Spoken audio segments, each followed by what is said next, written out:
All right, media day for Georgia and Bama here in Indianapolis. Very cold, messing with our internet. It's very aggravating. But today, this morning, Dylan, we got to talk to Nakobe, Jordan, Stetson, and somebody, Jamari. What were your takes on that? I mean, they're just dialed in. They're not here to. I don't know. They're not. They're happy to be here, but they have one thing in mind, and that's to win. They were happy after the Orange Bowl. It didn't seem like they were overly excited.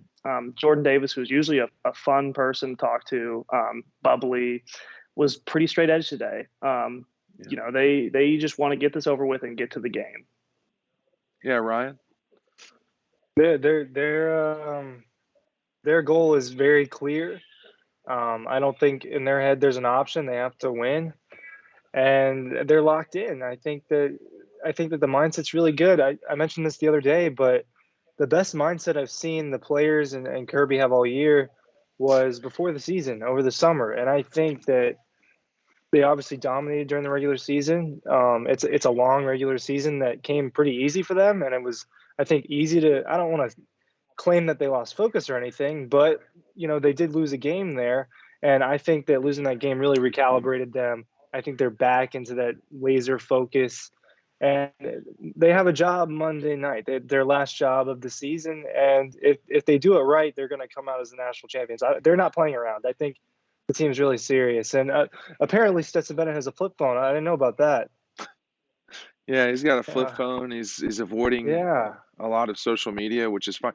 His point is actually correct in that he was saying, "Hey, look how much time I waste on on on my regular cell phone," which I understand where he's coming from with that. I did think N'Kobe was in particular the one who seemed to be locked in, but Alabama's locked in too. I mean, this is not going to be easy for Georgia. They're still slightly favored, but they're going to have to get the job done, and it's going to be challenging. Ryan, go ahead. You look like you're about to talk. Yeah, I'm just watching Matt's screen unfreeze and freeze back. But Well, there's been you nothing know, easy I about we this trip. Brian no, it's been if you guys have been following along, you can see the chaos that it's been. They had Brian Robinson on the TV, watching his back. He's a guy that's been around. He's been to multiple national championships. He knows what the deal is. He's Mhm. been in a winning program for a while. This is I do think that Georgia's probably a better roster, but they have to be the better team on the right day. And both of those teams, I mean, this is the two best teams in college football. The clear-cut two best teams in college football for most of the year. Ohio State had an argument to be in that top two at one point, Right. but they're not. The two top teams are here, and they're going to play to win the national championship. It's really simple. It's a football game, man. But I think that both teams are really serious and understand the stakes. Um, this win would mean a lot more for Georgia than it would for Alabama in the grand scheme of things. Alabama's been there, done that. They've done it. At this point, it would just be another championship for them. But for Georgia, it's been about a 41-year drought. You had an opportunity. This team has broken your heart multiple times the last few years. The storylines are great, and I think everyone's focused. Go ahead, Dylan. Yeah, of course. I mean, it would mean so much more for Georgia. For Alabama, it would just be continued dominance of the greatest empire in college football history. For Georgia, it would be almost in a way the salvation of a program. Right. Not that Georgia's been bad by any means, but it would finally be validation that they are a top tier program because for now, Georgia's always living with oh, you haven't won one since 1980. And no matter how many wins, no matter how many SEC championships, no matter how many Sugar Bowls, Orange Bowls, Rose Bowls you've won, that only gets you so far. And this would mean, I mean, the world for the program and finally, again, validate them as a top tier program. Well, I mean, the only thing they're missing is the one thing they have the opportunity to get Monday night. And the question is, can they play their best game when they really need to now that we have Matt DeBerry back? That's the question, Matt. Can they pull that off? I think they can. This is a legacy game. Guys in the 2018 class that are still here, they want to end on a strong note. The guys in the 2019 class who could be playing their last game, they want to end this on a strong note too. So They talked a lot about the seniors today and the guys, how much they've been through coming into Georgia the year after they lost the last national championship to Alabama. Like the other two said, they're laser focused. They're here for one reason. It's a business trip. They're done talking. They're ready to get out there and play and show, what they're capable of doing. We think that they still have to play their best game. So far, they played excellent against Michigan. If they keep that up, they have a real chance. But these guys want to leave as living legends, and they want to leave on a winning note. And there's a lot of guys who already, are looking at the next step, but they got to win this one first. And I think they want to, leave as champions. That's their goal, and that's their focus right now. So did you take anything from Stetson besides the flip phone stuff, Dylan?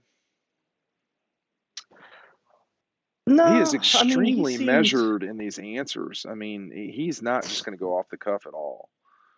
when you look at his transcripts of everything he says, it's pretty brief. He doesn't ramble much. He kind of says what he feels like he needs to, and he doesn't go much over that. I think a lot of players sometimes try and fill the silence and talk a little longer than they expect to or think they should with their answers. But I mean, his are pretty brief and pretty calculated. Ron, I think that Nakobe is the one that seems the most locked in. Now, I don't know if that's, we can't know what Zamir's like or James or whoever, but I think if they are all like that, then they will have a very good chance to win. The issue is, we're just talking about Georgia. I mean, Alabama didn't seem to have any issues during their media day stuff either. I mean, they've got someone they got to play. They've got to play their ball game against Alabama. That's the question. Can they do that? Yeah, it's the same thing for Alabama. Is they need to play their ball game against Georgia. They already did, so it's a matter of duplicating that success. So a little bit different paths for both teams in order to win this game, in my opinion. Georgia's got to right a lot of wrongs that happened in that game, and Alabama's got to figure out how can we do some of these things again. That Nick Saban's got his guys ready. Is there even a question for that? No. I mean, this is a Nick Saban coached Alabama team that has been there. They won last year. I know this is Bryce Young's first year starting, but he was the backup quarterback on the national championship team last year. He has been to a national championship. There's nobody left on this Georgia team that was in the 2018, right? Julian Rochester? Stetson, I was about to say is that pretty much it? And Stetson? Yeah, so Georgia doesn't have as much of that experience being in this position. Even though it's an older team with a lot of experience, they don't have this particular experience. So it is new in a way for a lot of guys, and that's just not the case for Alabama. And a lot of their key players were in that game last year. They have a lot of key players, seniors that were in the national championship against Clemson in the following season after the Georgia-Bama game. I hate the way they do it with the year and the season. Maybe it confuses me. I don't know how many of their guys played against Clemson. I mean, that's been they a have while a handful, ago. man. Yeah, but those were freshmen. They were senior. Yeah, I want to push back on one thing, and I'll give Matt the ability to talk about it. But I mean, listen, this is the third game that Georgia's that's played that's very similar, which is a neutral site game. You have media obligations. You got to travel to go to it. I don't know, Matt. Your take on that part? I don't think either of these two. I don't think the stage is too big for either of these two teams. Is what I'm trying to say, by any stretch. No, especially not Alabama. But Georgia's played in multiple big games. They played in SEC championships, Sugar Bowls, Rose Bowls, Orange Bowls. This is nothing new to them. They're very good at answering the media questions about these big games. They don't really say much of anything to give us to write about, but it is because they're locked in and focused, and they know how to deal with these games that leading up to game day, the anxiousness, the nervousness. They just have to keep cool and keep the main thing, what we've heard all week. And I think Alabama they also have the ability to do that because they have so many upperclassmen. Yeah, this is a veteran-led team as well. Guys like Jamari and James Cook and Zamir and all those guys are going to have this group, a young, talented group, locked and ready to go. So I don't think that's going to impact anything. Hey, Ryan, the one thing about this situation is a little bit different. Georgia is older than Alabama, generally speaking. I don't know if that certainly didn't make a difference in Atlanta, but has there been too much rat poison for the Tide over the last however many weeks? Well, according to Nick Saban, the rat poison is yummy now, as opposed to him hating it a couple years ago. So I think there's been quote unquote rat poison in all directions. There's the superstitious Georgia fans that don't want the dogs to be favored. There's, Alabama will do whatever it takes to make themselves think they're the underdogs. It doesn't matter if they're favored by 30. They're the underdogs. It's all talk, and it's going to be which team handles the situation better. Georgia does have a lot of seniors and a lot of guys who have been around for a couple of years, and there's no one captain on this team. There are several leaders in the locker room. Jordan Davis is a leader in the locker room. Kobe Dean is definitely. Stetson Bennett this year has become quite possibly the main leader on this team. The guys love playing for Stetson Bennett. Nolan Smith is very vocal about that, and he is the most vocal leader on the team. You got guys from all directions. You got silent leaders in James Cook and Zamir White. There's a lot of experience and leadership on this team, and they're going to have to block the media noise out because, it's all talk. It really is. I mean, it's all talk. And, if Alabama can consider themselves the underdogs in any situation and that works for them, Georgia has to do what works for them.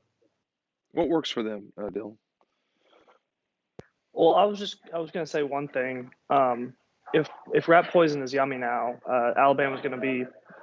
They're going to have some issues. I just did a little WebMD search, and rat poison is not good. If you're eating rat poison, your football team's going to have some problems. But we'll see if that comes true or not, and how they're standing on Monday. But I mean, the best thing Georgia does is they run the ball and they stop the run. And now they ran the ball, I thought, okay against Alabama last time, but it will need to be better. And then on the inverse, they can stop the run, but again, when you leave it to Bryce Young, if you're not running the ball, they can still throw the ball and they can still beat you throwing the ball. So what they do best is, it doesn't necessarily change who Alabama is, which is unfortunate. When it was against Michigan, it changed who Michigan was and what they had to be. Against Alabama, it doesn't as much, and that was seen in the SEC championship. They beat them over the top consistently. So that's probably their weaker part of the defense. So that's not what they do best, but that's what they're going to need to do much better this time around. Matt, if they use Nakobe or Channing Tindall to spy on Bryce Young, that's one fewer defender to go get him. And that's the thing is, can you adjust if you're Georgia? Georgia seems to feel like they have adjusted and they can pressure him, but it's math. The big guys up front are going to have to get pressure. One of those four guys. Yeah, we'll see how much of an impact Channing Tindall has in this game. He hasn't really done much the past two games. It's been Quay Walker playing beside Nakobe Dean and making a lot of these big plays and big tackles. He had a really monster game against Michigan. So we'll see if they have a different defensive scheme. They obviously will. I think Dan Lanning said that they've got some tricks up their sleeve. They've got some secrets that they're going to be able to confidently get after Bryce Young. So it's a confident group. They think that they have the scheme and the talents and the ability to get after him, where they didn't sack him at all in the last game, but they got to him with 8 quarterback hurries. But they're Nakobe Dean leads the team in sacks. He's going to have to get after him. Channing Tindall can get after it. Eventually, you're going to have a Jalen Carter, Jordan Davis, Trayvon Walker get there too, but it's going to be a good effort. No one's going to be coming off the edge. Robert Beal. There's a lot of guys who are going to be counted on to get after the passer and make plays. Some of those guys have to get it done, especially in third down situations. Well, we are fighting the technological demons here, so we're going to wrap it up real quick. Make sure that you're checking everything out over on Dog Post, and we'll see you on the website. Thanks for watching.